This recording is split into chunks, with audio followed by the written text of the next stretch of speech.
Welcome to our podcast, Broker Banner Denver, where we are breaking down barriers to home ownership. I'm your host, Kim Davis, the real estate expert. And I'm Patrick Williams, the mortgage guy. We're here to inform and educate about the home buying and financing process. And on today's podcast, we are going to talk about date the rate and marry the house, what that actually means, which is actually the cost of waiting. Patrick's going to break that down and also give us an interest rate update since we are still waiting for the Fed. We are, but we're getting closer. So I know. It's September, baby. We're in the period before the Fed meeting is called the quiet period. Oh, well, we're in the quiet period. Yeah, and so we're currently in the quiet period. But too bad pretty that didn't much happen to teenage girls. Do you remember? So you gonna skip right over that. I'm not. Yeah, there's no quiet period with teenage girls. Do you remember? I think it was KS.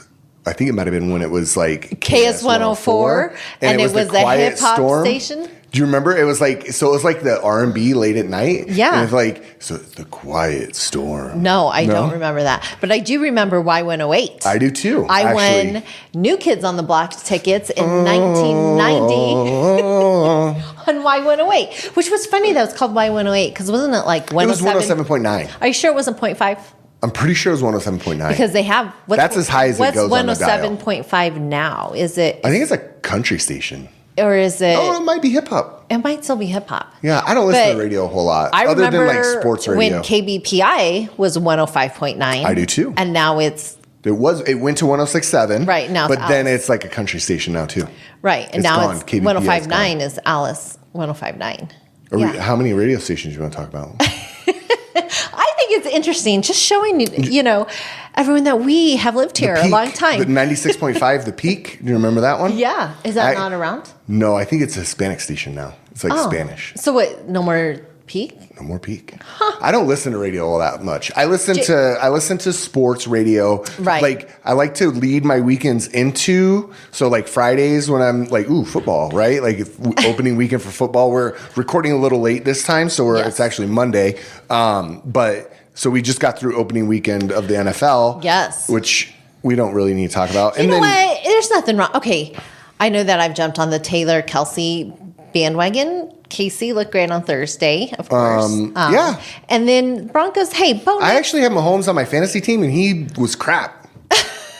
He only scored me like 15 points. Yeah, you're better having like Kelsey or something. Well, I don't even know about Travis Kelsey. Yeah. I think he's on the way down. Well, he is getting older. He's Anyways, Bo Nix, I know everyone's like a little, but hey, for his rookie season, he looks. It's his first game. It's on the road. You can tell it was a little fast for him, but hey, I thought he did wonderful. Speaking of sports, how about Jamal Murray? How about him? We got him under contract. Yeah. What'd they sign him for? 4 years, $208 million, just under $208 million, 4-year contract. Man, that's rough. So I think that keeps him here until the 27-28. Well, right? Was it 27-28? Something like that. Let's hope. I mean, Team Canada didn't play very well in the Olympics. Yeah, but I like Jamal Murray. I think he's great. I love two-man team that they have between the Joker and him. Like they know how to play. Right. So I really hope that we can go into the season. I want another championship. Like the window is not that. I feel like it might be closing over the next couple of years here, and we need to get another one. I think Christian did enough to replace KCP, so I'm guessing that's who's replacing him this year, right? It is going to be a big loss because then who do you have as bench, right? So I'm excited for Nuggets. October. I think they start in October. Avs starts in October. We're getting close, football. And then it's like Nuggets. We got football. We got hockey. We got basketball. Right. Like we got opening season this Sunday because this will actually come out on. Wednesday, Thursday this week. So, excited to see Russell Wilson again. Oh, he didn't even play over the weekend. Oh, he didn't? No, they played Fields. It's like a calf injury or something. I don't know. Oh. So, like kind of last minute. Okay. Yeah. We seem really excited about football. You know what I think is going to be fun? I would like to go to that Steelers game. Because I want to count down the play clock for him since he's a Steeler now. I think that would be fun. You know what's going to be fun is the college rivalry this weekend, CSU-CU. It is going to be fun. Yeah. After the way CU played, I don't know. Maybe it's going to be a closer game than I anticipated. Yeah. Well, Texas beat Michigan this weekend. They did. Yeah. And Texas looks tough. That looks like, so then CSU's big loss to them doesn't look maybe as bad. It was still like I think Texas is something. They're going to be 0. a really good team. And then, so them beating Michigan and then, CU losing to Nebraska. We may have a game. We had a game last year. Yeah, it was one. I would say that was one of the best games of the season for CU as far as like the game. It was a really exciting one. So didn't it go to overtime last year? It did double overtime. I think. Yeah, it was. Yeah, so we'll be going to that. I believe. Ooh, and I'm looking. Oh, bless you. Thank you. Go CU. Go Buffs. Sorry. Usually comes in twos. Okay, it's not Go Buffs. It's SCO Buffs, and it's Go Rams. Yeah, SKO, SCO. Yeah, you're not a real CU fan. Hello, either am I, but I know that. Well, I know how to properly enunciate words. No, it's SCO. I don't know what it stands for, but that's what they say. I don't know. I don't know anything about that. I'll look it up. I'll look it up, and we'll fact check on the next episode. No, you don't need Stay tuned to make sure. You do not need a fact. You don't have to fact check it right now. I can. I have a lot to talk about. I thought we were going to talk about SCO Buffs. What does that mean? Buffs. Watch. What school is SCO Buffs is CU, and why do they say it? I don't know why they say it. I'm not a Buff fan. I am a Deion Sanders fan, though. Yeah, he's been good for the program. I just, man, that Nebraska game was tough to watch. I didn't watch it. So, still looking it up. Sports is good. You're gonna, all right. Well, what's it stand for? What does SCO stand for? It stands for a sales kickoff. In an annual event that rallies your entire sales team's force around a company goal. That's not CU, but it is CU. What college is SCO Buffs? I think we should come back to no this. school has embraced it officially as far as okay. Well, that's what they say. I've not heard that before. And you know why I know? I mean, I have been watching the Buffs since, the 80s. But the kids who go there, okay, that's what they say. Okay. All right. I mean, I am old and haven't been in college tell in that you a didn't go to CU. Long time. All right, can you tell them what? Here, I'm a mess today. Can you tell them? She's a mess. I'll vouch for that. Tell them what is your date the rate and marry the house. What does that mean? Yeah, so I'm really excited to talk about this. I know. We've actually had questions about it, like what does that actually mean, which gave us the thought, hey, let's break this down. Let's break this down because we talk about date the rate, marry the house. We've talked about why you should buy now, right? And I mean, obviously, when you start building equity, the sooner the better. So that's really the easiest way to look at this. And so to break down date the rate, marry the house just means in the opening, as I said, the cost of waiting. So we are going to break down the cost. I am going to break down the cost. And what I'm looking at is if we were to go ahead and buy right now, compared to a year or 2 or 3 down the road. Okay. And what that actually is going to cost you, bottom line. The interesting piece is right now, we're expecting 100% that the Fed's going to cut rates in a couple weeks, right? There's even still a slim chance of maybe a half like about 25%. Right. I also heard that they're thinking that they may cut in September, cut in November and December. I could see that. I could see maybe a cut in September, nothing in November, a half a point in December. Okay. November's tricky with the election, so I don't know if we're going to see anything in November, but it's possible that we could see 75 basis points before the end of the year. So with taking that into account, that means the interest rate, if you do wait a year, it's going to be lower, right? And so that's what is holding a lot of people up. Correct. So the first year, I'm anticipating if you were to wait a year, we'd probably be at about 5 3/4. Okay. Based on everything, there's no way for me to predict. Right. But based on what I know today, what I think the Fed is going to do, I'm anticipating we'll be under 6 this time next year and hopefully right around 5 3/4. Okay. So the main thing that I've looked at is also I'm trying to use averages. So we're going to go off of a purchase price of $500,000. Okay. And we're going to look at appreciation of about 4% a year. Okay. So, which is that's what they're predicting this year, 4 to 6, I think. But in the Denver metro area, that has been relatively low. Right. So we've seen 10, 15, 20%. So we're looking at conservative numbers. Correct. And then I'm using an average rent, which is for like a 2-bedroom apartment, I'm using $2,000 a month for rent, which I feel like is a pretty conservative number as well. I would agree for, a 2-bedroom, definitely. Yeah. Depending on where you are, obviously, that's an average. There's going to be higher, there's going to be lower. Yeah. I think that it speaks to real rental numbers right now. Real rental numbers. So if we wait 1 year, I'm just going to give you the bottom line number and then we can break it down. Okay. So if I were to wait 1 year from today, it would cost me $44,116.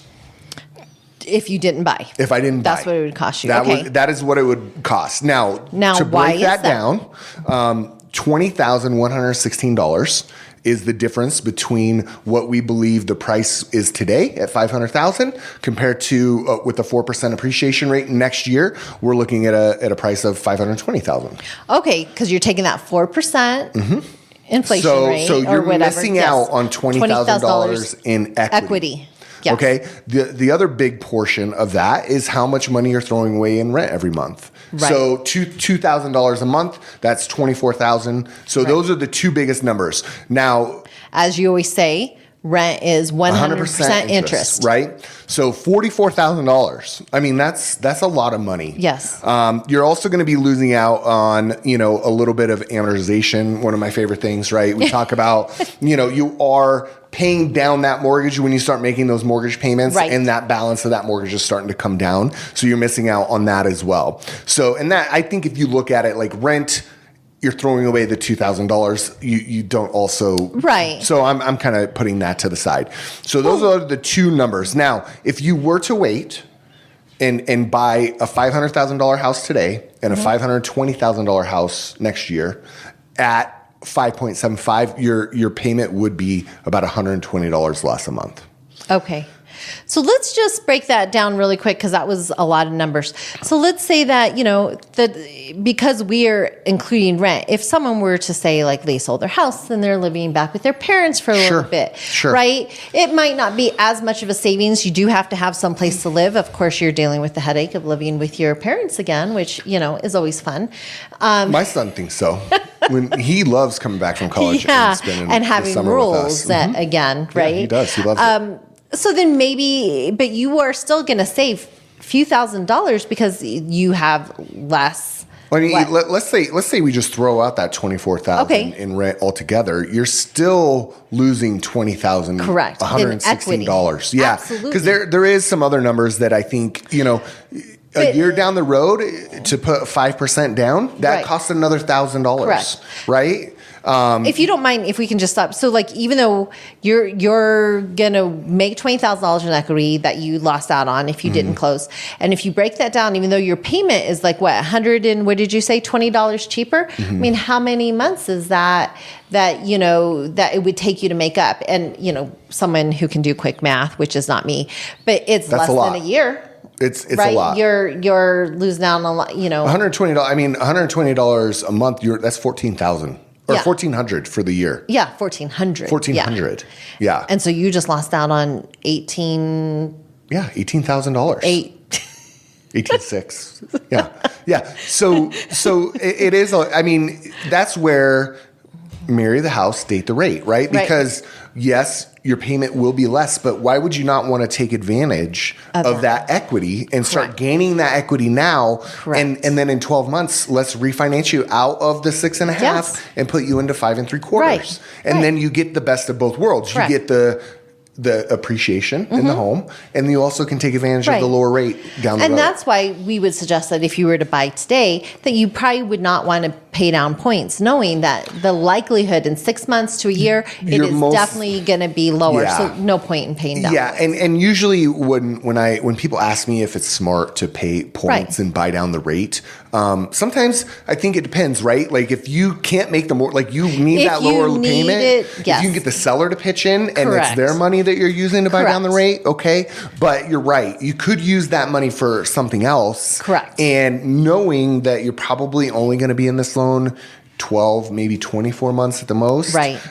Usually that's what I like to look at is how many months does it actually take to recoup those points. Because if we look at the rate and with no points, it's 6.5, and then if you pay down, it's 6.25. The difference between the rate payment, how many months of savings does it take you to actually get there? Right. And right now, that benefit isn't usually it's not worth it, right? No. Okay. Because you're over the 24-month threshold to get your money back out of the points. Sorry, I didn't mean to interrupt. No, but just wanted to make sure that we broke even that number down. So yeah, so and there's other differences that are factored in there too. So when you do go to make that down payment next year, it's going to take $1,000 more down because the payment or the home is now worth that much more, and you're having to make a higher down payment. Closing costs are going to be more. Everything goes up with the price of the home. So it's like inflation. That's true. And so, although inflation's coming down. I know. Yay. We'll talk about that later. So 2 years, similar, right? We're looking at the same thing.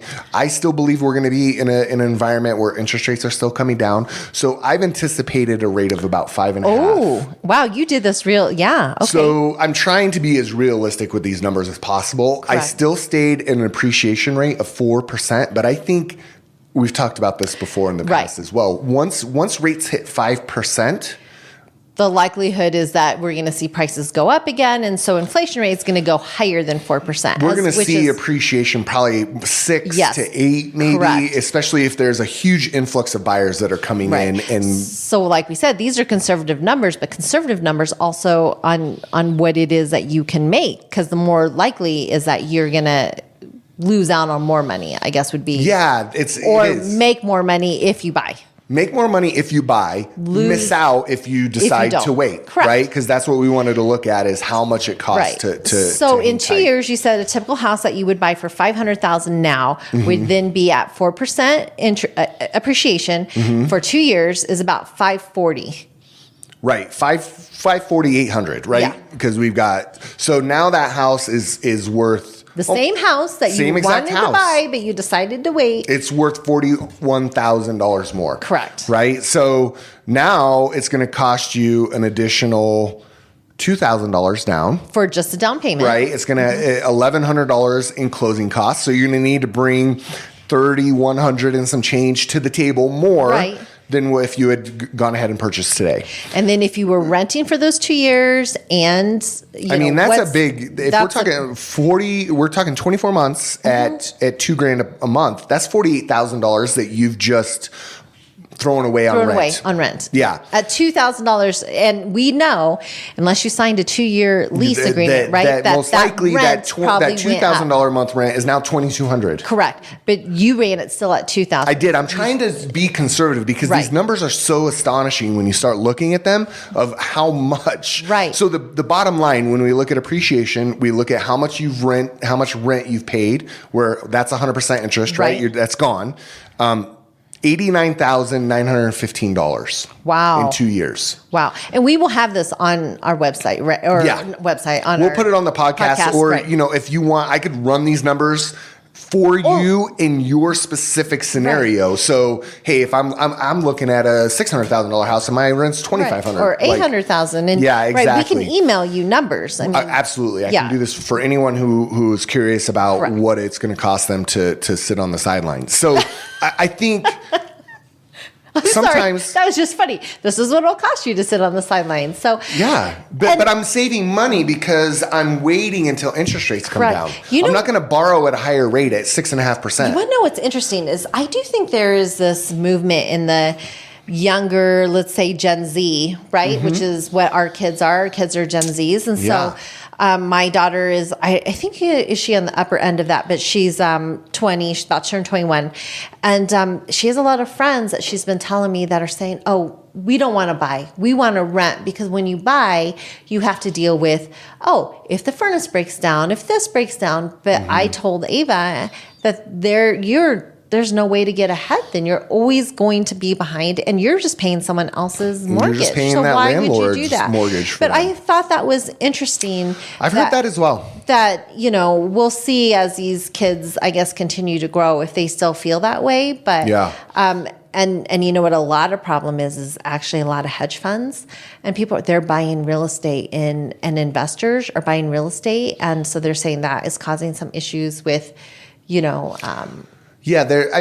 think that I've looked into that a little bit, and I think it's overstated. I think corporations as a whole own around 2% of residential real estate. Okay.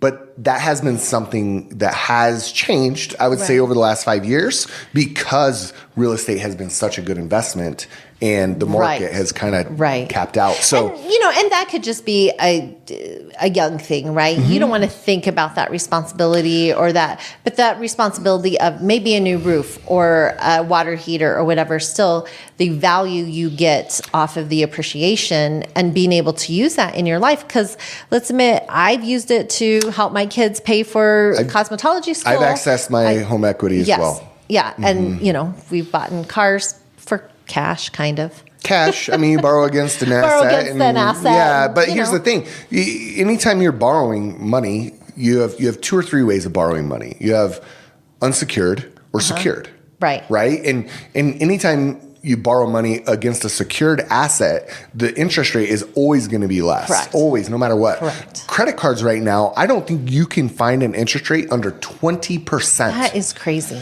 So, if you do need to borrow money, a home equity line, you're going to be much lower. You're going to be under 7%. They're usually variable. So they each month it's different rate, but it's tied to, what we look at. It used to be prime. It's not prime anymore. And I'm actually having a brain fart right now. I can't remember what it's tied to. But my head's all wrapped into this right now. Okay. Yeah. So then let's look at the 3-year.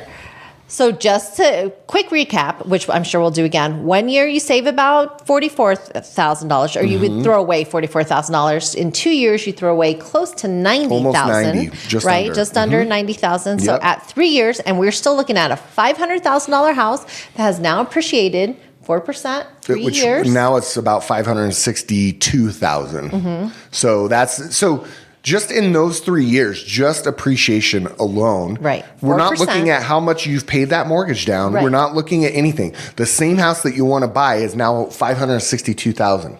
Yes. So it's $62,000 more than when you would have bought it 3 years previously, right? Correct. So what I've done at 3 years, I don't know if we'll actually ever get back down to this rate. I would love to see it. Is a flat 5% rate. Right. Okay. Best case scenario, I'm trying to give you best case scenario on rate, worst case scenario on appreciation, and things like that, because I do feel like these numbers are just, they're astronomical. So I'm trying to be conservative. If we start looking at a 6 to 8%, or you know what I mean, they get bigger and bigger. Rate, and so I think for the sake of conversation here, I just wanted to stay conservative on that end and maybe even more aggressive on the consumer end. Now we're at a 5% interest rate. So now you're having to come up with an extra $3,000, $4,000 just for down payment. Your closing costs are that much more. So now it's almost $5,000 more for your down payment, including closing costs. Let's explain to people, why is it that your closing cost becomes more even though the house becomes more? Why does that change? Usually your closing costs are going to be a percentage of the loan. Correct. So if the home you're buying is more expensive, closing costs are going to be more expensive. It just is a percentage of that purchase price. Okay. Make sense? Yes. Okay. So right now we're looking at roughly almost $5,000 more down payment if you wait 3 years. The savings that you get per month from 6.5% to 5%, $134 a month. Wow. So really not that much of a savings per month. I mean, $134 you lose that in the down payment. Yeah. You lose that in the amount that you have to come to the table with just to get into the same house that you would have bought 3 years ago. But I think that's good because, like Patrick said, we did this at 5%, which we're not sure we're going to see those rates. No. But, I mean, so you're looking at 5% versus 6.5%, 1.5% difference, and it's $134. Yeah, so principal and interest payment on a $500,000 loan is $3,200 at 6.5%, and it's $2,868 at 5%. The difference is that the loan amount is so much higher. Okay. Because you're now buying that house at $562,000 with a 5% down payment. Okay. So if we're looking at a $500,000 house at 6.5 and 5, there's going to be a bigger difference. There's going to be a bigger difference. Yes, I got you. The difference in the payment is also takes into the amount of the purchase price is that much higher. Right. That makes sense. So think about that though. So if you got in at 500. You lost out on equity. You lost out on a lot, but you can $60,000. You can now refinance at 500 and capitalize on that lower rate at the lower purchase price and the lower loan amount. Right, exactly. So you're going to be able to capitalize on that as well. Right. So we're looking at now you've rented for 3 years. You've spent $72,000. That's a lot of money on rent when you start thinking about that. We still are keeping rents at $2,000. We're being conservative there. Right. And then you've missed out on equity in the amount of $62,500, let's say. Right. So now the amount of money between the rents that you've paid, the appreciation that you missed out on, and the amount of additional funds that you need to bring to the table to buy the same house, we're looking at close to $135,000. Right. That's crazy. And that's, once again, we're being conservative at 4% appreciation. I mean, the difference in value, if you look at that, I mean, your rents that you paid, $72,000, I mean, you could have made 60. Well, and the thing you're paying down, and you're paying down your own mortgage, so you could have made. Yeah, so now your $500,000 mortgage, you put 5% down, right? So you had a $475,000 mortgage. Right. You've made all these payments over 3 years. Your loan amount is now down probably. Typically, your mortgage payments are very heavily interest heavy at the beginning, first 3 years especially, but you are still paying down, and probably somewhere in the range of $500 a month. And so that means though that balance that you had 3 years ago, maybe it's $18,000 less. Right. But that's still equity in your pocket. Absolutely. And that is real money. Yes, it's in an asset, but if you were to sell it, you would actually get that money. That's right. Not. And if I'm going to help you refinance to get in a lower rate, we do a rate and term refinance. The new loan amount is $460 something, $450. Like and your payment goes down. That's right. Correct. It goes down even more. And to where rent payments, as we've seen, I mean, they've kind of taken a little bit, I think, of a plateau, just like housing. But I don't think they've rent come down, usually continue to go up. I think it just plateaued. Like I heard, that it plateaued, but.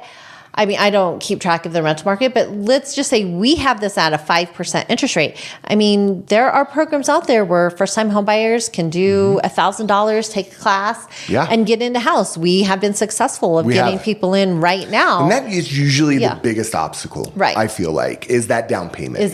Yeah, and so if you know that you're a first-time home buyer and you can get into a home with as little as $1,000, and I know the big piece of that is getting the seller to give us some closing costs. Right now, what do you think about that? Oh, yes. Completely happening. Yeah. Absolutely. Yeah, because stuff is starting to sit a little longer. Exactly. Buyers have a little more leverage today than they did even 3 months ago, probably. So, I mean, we are looking at lower prices or negotiation on prices, more. I actually just had a house this week close. We gave them $10,000 of seller concessions and paying a buyer's agent. So, it seems like sellers are still very, I've had a new listing contract and very much still paying buyers co-ops. I don't think we're going to see that much changes from it. No, I think we've seen a little bit of rate change.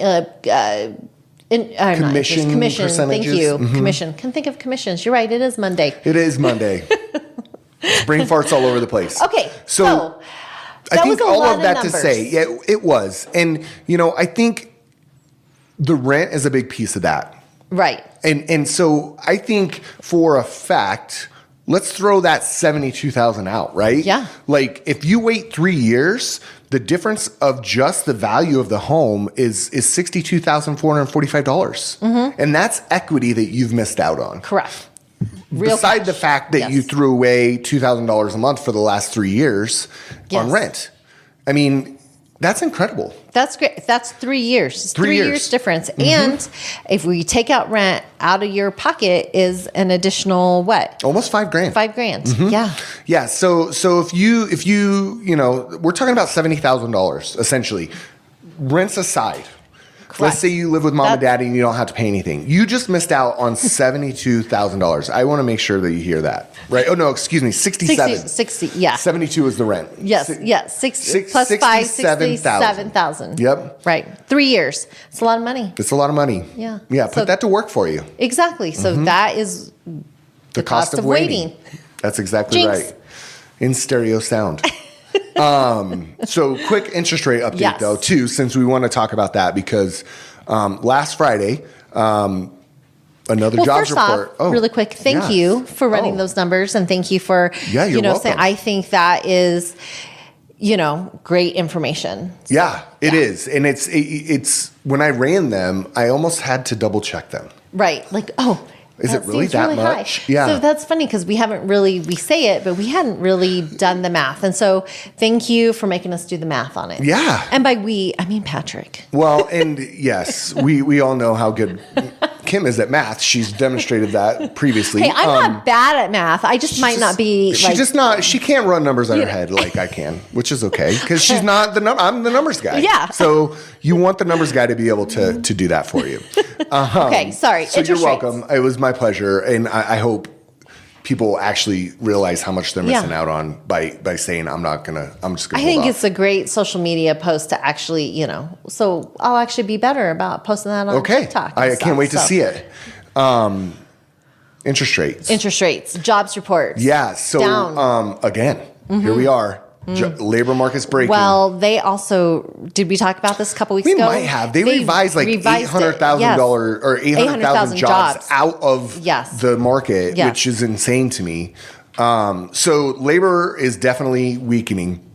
We're pretty much 100% chance of a rate cut here in a couple weeks, week and a half. But we're currently, as of on Friday, we are at 52-week lows for the 10-year. The other piece that we have to be careful of is the... Why not just say a year low? Why 52 weeks? Are we pregnant? Sorry. Well, I don't think people go 52 weeks pregnant. No, they go 40, but all of a sudden we're talking in weeks. But okay, that's just what the market does. They talk about it. It is the 52 because it's not. There's the year low, which would be 2024. Okay. But we're talking September of 23. Yes. Okay. We're talking man. So 52-week low, job market's 52 weeks low. So we're guaranteed, a rate cut, which is great news. We're actually already seeing that being built into the pricing. The 10-year, we're right there, but we have seen something that is a typical indicator of a recession. So we have the 10-year Treasury note and we have the 2-year Treasury note, and they have been inverted. Okay. And what that's the reverse bell curve, I think is what they call it. And so it's because people are anticipating that short-term interest rates, they will be higher in the short term, lower in the long term. So that typically if you're putting your money in a 10-year, you want a better yield from having my money for 10 years. Correct. So that has not been the case. And now as of Friday, again, it is. And every single time that those two disinvert, we typically see a recession. And let's just be sure that people understand that the reason why interest rates were so low for so long was because the Fed artificially held them down. They kept them artificially low. Right. Yes. And then they've never been at zero like that. And for the amount of time they did, right. It's just it was really wacky. 10 years? No, it wasn't quite that 5 long. years? It was a long time. It was a long time More because than 52 weeks. We were it might have been 104. It was definitely longer than 2 years, which is also known as 2 years. Yes, thank you, Kim. Interest rates are on their way down. I mean, it's good news for everyone. It's definitely good news for us. Right. If you're thinking about getting in the market, don't wait. Marry the house, date the rate. That's right. And don't get stuck missing out on equity. That's right. Yeah. You're liking me today, aren't you? He does not think I'm funny today. She's hilarious. I think that's it, though, yeah? I think on that note, okay, about how funny I am. We'll end it there. Okay. If you found this podcast valuable or helpful, I hope you have, please give us a like, share us. You can find us on YouTube, Spotify, or iTunes. See you next week. Thanks.